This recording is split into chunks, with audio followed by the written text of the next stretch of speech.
தினமும் பசி இருக்கும். தேடல் என்பது உள்ளவரை வாழ்வில் ருசி இருக்கும். பாடல் போல தேடல் கூட ஒரு சுகமே. இசை பாடி வரும் இளம் காற்றுக்கு உருவமில்லை. காற்றலை இல்லை என்றால் ஒரு பாட்டொலி கேட்பதில்லை. ஒரு காலம் வருகையில் உள்ளம் கொள்ளை போகுதே. ஆனால் காற்றின் முகவரி கண்கள் அறிவதில்லையே. இந்த வாழ்க்கையே ஒரு தேடல் தான். அதை தேடி தேடி தேடும் மனது தொலைகிறதே.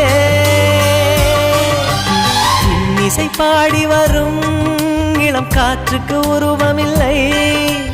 காற்றலை இல்லை என்றால் ஒரு பாட்டொலி கேட்பதில்லை.